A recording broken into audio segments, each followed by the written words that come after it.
Hello friends, मैं रजत चौहान आज आपकी अपने YouTube channel education hub for better education पर इंग्लिश की कुछ बेसिक बातें लाए हैं जो शायद आप ना जानते हो या कुछ मेरे फ्रेंड्स जानते भी होंगे। तो आइए स्टार्ट करते हैं अपनी बातें। पहले मैं बताना चाहता हूँ कि आपको इंग्लिश की उत्पत्ति कहाँ से हुई है। तो बात करते हैं हम इसकी उत्पत्ति की। इंग्लिश की उत्पत्ति ब्रिटेन से हुई थी, वो भी 5वीं शताब्दी के आसपास, जब ब्रिटेन के कुछ द्वीपों पर एंगल और सैक्सन ये जातियां थी वहां पर।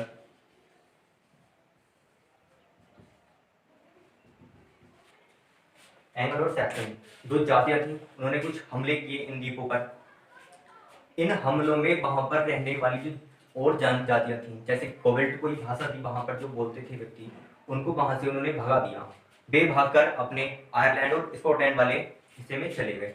तो इन्होंने वहां पर आकर इंग्लिश का विस्तार करना स्टार्ट किया।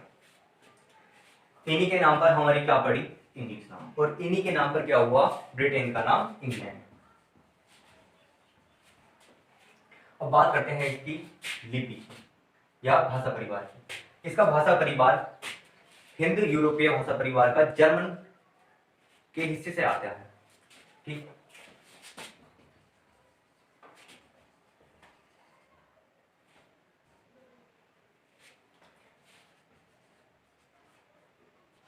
जर्मन, ठीक, जर्मन भाषा परिवार से था। अगर हम इसकी स्क्रिप्ट की बात करें, इसकी लिपि की बात करें, तो इसकी लिपि रोमन या लैटिन भी कह सकते हैं। मतलब ऐसा है कि कुछ वर्ड तो इसके रोमन से आते हैं, कुछ आते हैं इसके लैटिन से। और इसका भाषा परिवार क्या है हमारा, हिंद यूरोपीय भाषा परिवार, जिसके अंतर्गत एक जर्मन शाखा आती है, उससे क्या हुआ है, इंग्लिश भाषा का उदय हुआ है। अब बात करते हैं हम इसकी यूनिटों की। ये इंग्लिश की यूनिटें क्या है, कि हम इंग्लिश का प्रयोग क्यों करते हैं, इंग्लिश है क्या। अभी तो हमने बात की है उत्पत्ति की, भाषा परिवार की और इसकी लिपि की।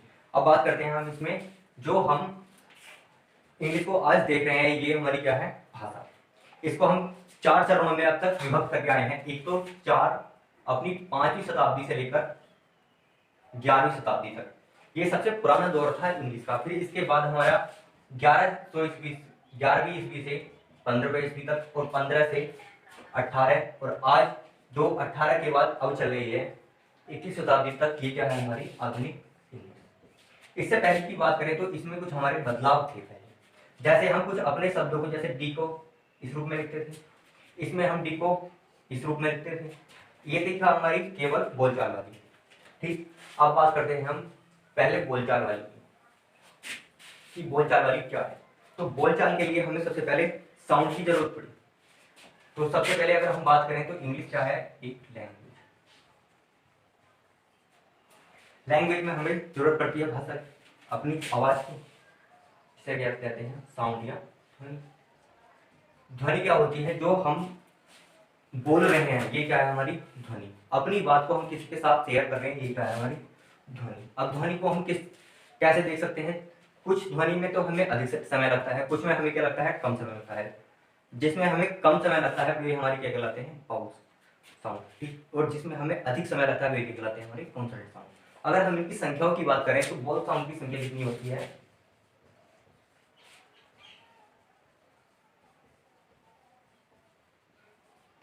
वॉवल साउंड की संख्या कितनी होती है हमारी 20, और कॉन्सोनेंट साउंड की संख्या कितनी होती है हमारी 20। साउंड समझ में आया क्या होता है, फिर मैं एक बार बताना चाहता हूँ। साउंड होती है जो हम बोल रहे हैं, मतलब हमारे बोलने का माध्यम क्या कहलाता है, साउंड। अगर हम इसे लिखें तो क्या कहलाते हैं हमारे ये लेटर्स। अब लेटर्स शब्द हमारे एक जैसे 3 दिखाई देते हैं, जैसे ये क्या है,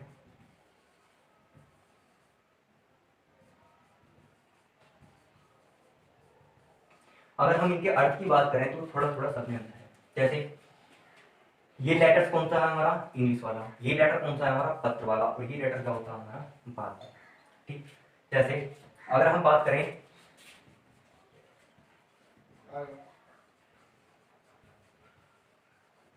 तो क्या ये वाक्य सही है,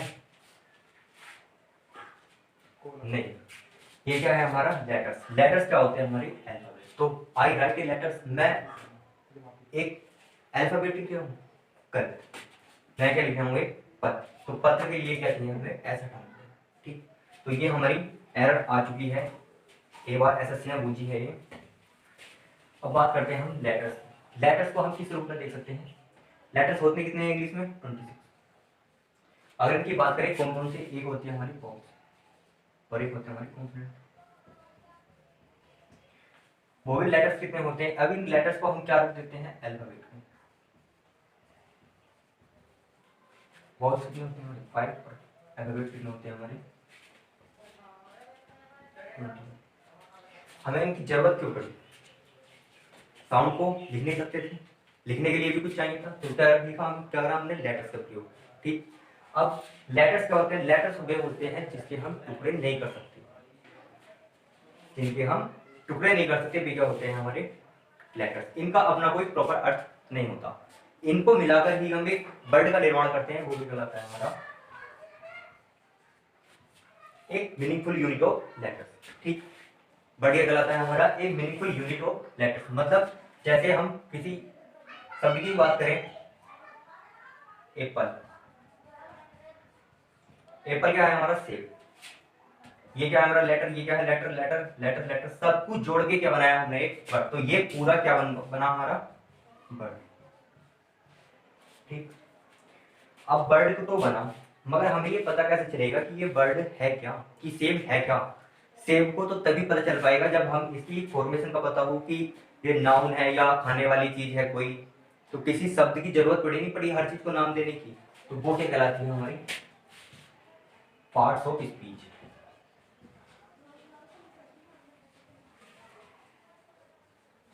वो क्या कहलाती है हमारी? Parts of speech. Parts of speech क्या होती है? जो हमारे वर्डों को बताती है कि वर्ड किस टाइप का है, कि ये हमारी संज्ञा है, सर्वनाम है, विशेषण है, क्रिया विशेषण है, वर्ब है, कुछ भी जो ये बताती है वो क्या है? हमारी पार्ट्स ऑफ स्पीच। तो वर्ड समझ में आया क्या? वर्ड क्या होता है? एक मीनिंगफुल यूनिट ऑफ लेटर्स, अक्षरों का एक ऐसा समूह जो अपना कोई प्रॉपर अर्थ देता हो, वो क्या कहलाता है? हमारा वर्ड। अब बात करते हैं वर्ड से आगे की हम फ्रेज की। फ्रेज क्या होती है? फ्रेज होती है हमारी वाक्यांश। अगर हम फ्रेज की डेफिनेशन की बात करें तो डेफिनेशन क्या होती है? A phrase is a group of words which make sense but not complete sense। Phrase कहलाती है हमारी फ्रेज। अगर इसे हिंदी में देखें तो एक शब्दों का एक ऐसा समूह जो वाक्य में तो प्रयोग होता हो पर केवल अपना ही पूर्ण भाव व्यक्त नहीं कर पाता हो, तो वो क्या कहलाता है? ये फ्रेज। जैसे अगर हम बात करें बियर अवे, बियर अवे, अगर हम इन्हें अलग अलग बात करें, जैसे ये क्या है हमारी verb, ये क्या हमारी प्रीपोजिशन, इसका प्रॉपर अर्थ क्या बनता है हमारा? अगर सेंटेंस में यूज करके देखें, जैसे हम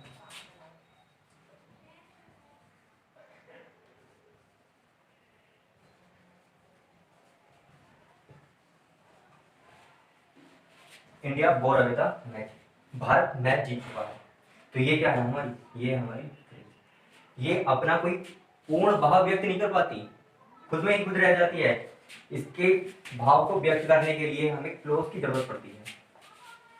अब क्लोज क्या होती है? क्लोज क्या होती है? क्लोज होती है हमारी वाक्यों का, वो शब्दों का एक ऐसा समूह जो अपना, जो सेंटेंस में यूज तो होता हो पर अपना अर्थ सब्जेक्ट और प्रेडिकेट पर निर्भर करता हो।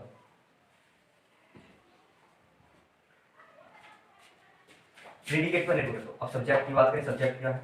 ये कौन सी बला ही नहीं, तो सब्जेक्ट होती है हमारी जो काम कोई करता है, डूअर, वो क्या कहलाता है? हमारा सब्जेक्ट। अब इस सब्जेक्ट को भी अगर हम बात करें तो सब्जेक्ट कितने प्रकार के होते हैं हमारे? दो, एक डायरेक्ट सब्जेक्ट और एक इनडायरेक्ट सब्जेक्ट। डायरेक्ट सब्जेक्ट क्या होता है हमारा? जो सीधे उसका अर्थ स्पष्ट रूप से दिखाई दे, वे क्या कहलाते हैं हमारे? Direct subject. और जिसका अर्थ ना दिखाई दे वो क्या कहलाते हैं? Indirect subject. जैसे बात करते हैं, दिस इज ए बुक, तो दिस क्या है हमारा? सब्जेक्ट। यह एक किताब है, तो दिस क्या है? ये सब्जेक्ट। सब्जेक्ट कैसा है? ये हमारा टाइप, क्योंकि इसका अर्थ क्या है हमारा? यह एक किताब है। ठीक, अब बात करें हम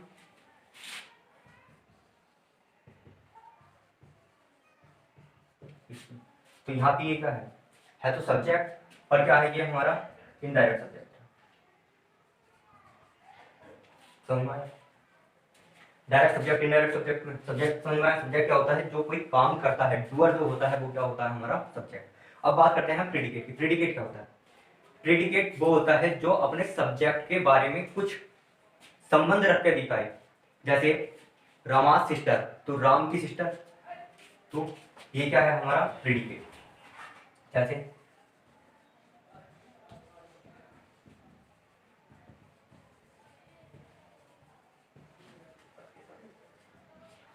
ये क्या है हमारा सब्जेक्ट, ये क्या है हमारा प्रेडिकेट। मतलब इससे ये क्या दिखा रहा है, हमें संबंध करके दिखा रहा है। और ये पूरा का पूरा क्या बनेगा हमारा क्लोज।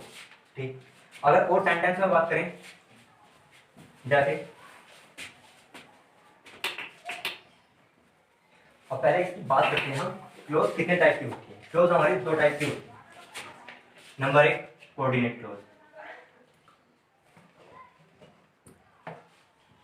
और एक होती है दूसरी सबऑर्डिनेट।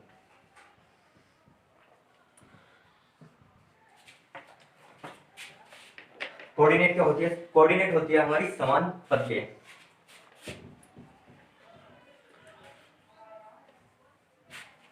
और सबऑर्डिनेट क्या होती है, जो होती है हमारी आश्रित। ठीक, कोऑर्डिनेट क्लोज क्या होती है, देखिए सेंटेंस में।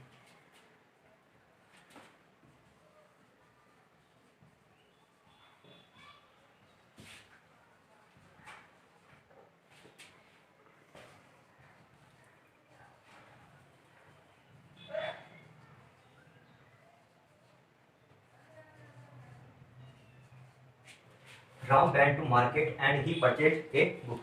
अब ये क्या है हमारा, उसने एक किताब खरीदी, ये क्या है हमारा एक क्लोज। अब ये क्लोज कौन सा बना हमारा, कोऑर्डिनेट। ठीक, अब इसकी बात करें, ये क्या है हमारा प्रिंसिपल क्लोज। ठीक, ये क्या है हमारा कोऑर्डिनेट क्लोज, और ये क्या है हमारा कोऑर्डिनेट क्लोज, ये प्रिंसिपल क्लोज। ठीक, अब बात करें हम सबऑर्डिनेट क्लोज की, कि सबऑर्डिनेट क्लोज क्या होती है। सबऑर्डिनेट क्लोज होती है हमारी जो दूसरे पर निर्भर करती है। जैसे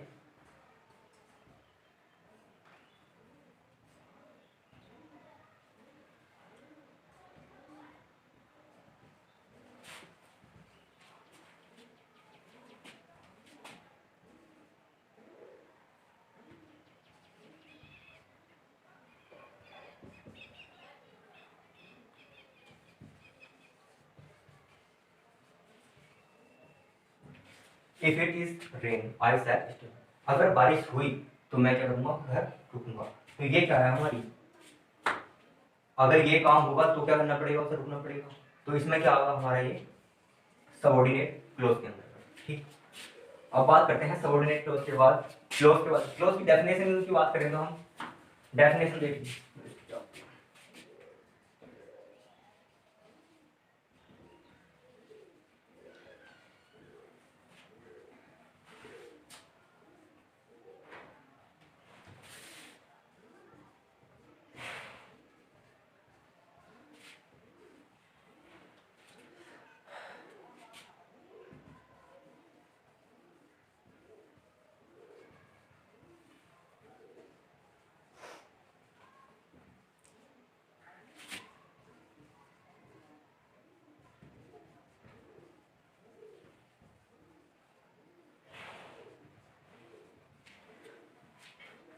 क्लोज की डेफिनेशन होती है, एक close is a group of words which forms parts of a sentence. ये क्या होते हैं, वाक्य का हिस्सा तो होते हैं, एंड एक कंटेंट जुड़े होते हैं एक सब्जेक्ट से एंड एक प्रेडिकेट से और एक सब्जेक्ट से। ये क्या कहलाते हैं हमारे क्लोज। अब इस क्लोज के बाद क्या आती है हमारी सेंटेंस। सेंटेंस क्या होता है हमारा, अब बात करते हैं सेंटेंस की। सेंटेंस वो होता है जिसका हमारे पूर्ण अर्थ निकलता है। ठीक, अगर इसकी बात करें हम तो ये क्या होता है, अगर इसे हम सही रूप से अरेंज करके, अरेंज मैनर में इसका प्रयोग करें तो इसका एक पूर्ण अर्थ निकलता है। अगर इसे अरेंज कैसे करेंगे, अरेंज करने के लिए क्या करते हैं हम इसमें, सबसे पहले हमें इसमें चाहिए वर्ब, सब्जेक्ट, फिर वर्ब, फिर ऑब्जेक्ट। ठीक, सब्जेक्ट मैंने बता दिया क्या होता है, जो डूअर होता है। ऑब्जेक्ट क्या होता है, जिस पर सब्जेक्ट का प्रभाव पड़ता है और वर्ब क्या होता है, जो एक्शन होता है। ठीक, अब ऑब्जेक्ट क्या कितने प्रकार के होते हैं हमारे, तो डायरेक्ट ऑब्जेक्ट और एक इनडायरेक्ट ऑब्जेक्ट। ठीक, इसकी बात अभी बाद में करेंगे, पहले हम सेंटेंस को पूरा समझते हैं। सेंटेंस होता क्या है, अरेंज मैनर, अगर अरेंज रूप से इसे व्यवस्थित करके इसे प्रयोग करें हम, तो ये सेंटेंस हमारे क्या देता है, पूर्ण अर्थ। ये समझिए आप। अगर इसकी हम डेफिनेशन की बात करें,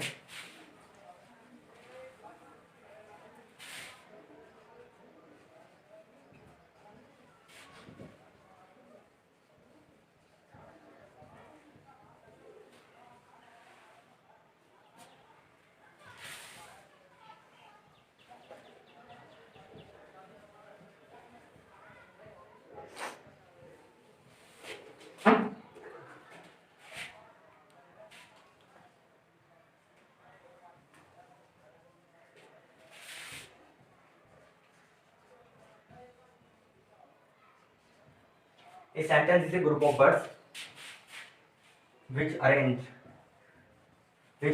in such a manner as to make complete sense, जिसे हम एक व्यवस्थित रूप में अगर प्रयोग करें तो ये क्या देता है, पूर्ण व्यवस्थित अर्थ देता है। अगर इसके हम टाइप की बात करें कि सेंटेंस कितने टाइप के होते हैं, तो अगर इसके हम अर्थ के आधार पर बात करें तो ये 4 प्रकार के भी होते हैं और 5 प्रकार के भी होते हैं। अगर इसकी बात करें हम मीनिंग के रूप में, अगर हम इसकी संरचना के स्ट्रक्चर के ऊपर बात करें तो ये कितने प्रकार के होते हैं हमारे। मीनिंग के रूप में कौन कौन से होते हैं हमारे, असर्टिव, इंट्रोगेटिव, इंपरेटिव और एक्सक्लेमेटरी, वो 5 जो मानते हैं वो ऑपरेटिव। ठीक, अब स्ट्रक्चर के रूप में बात करें तो हम सिंपल, कंपाउंड और कॉम्प्लेक्स, इनके बारे में बात हम पूर्ण रूप से करेंगे अगला चैप्टर लाके सेंटेंस। ठीक, और हमारी अभी क्या बची इसमें, parts of speech. Parts of speech में मैंने बता दिया आपको क्या है, noun, pronoun, adjective, verb, adverb, preposition, conjunction और इंटरजेक्शन। इनकी बात हम अगली नेक्स्ट वीडियो में करेंगे। और मैं आपके लिए 5-10 मिनट के लिए एक वोकैब का सेक्शन बुलाऊंगा। ठीक, जिसमें आपको मैं noun, सिनोनियम, antonym, one word phrasal, इसमें 5-5 या 10-10 पे करवाता रहूंगा। ठीक, आज की क्लास के लिए बाय। हमारे चैनल को सब्सक्राइब करें और वीडियो को लाइक करें, शेयर करें।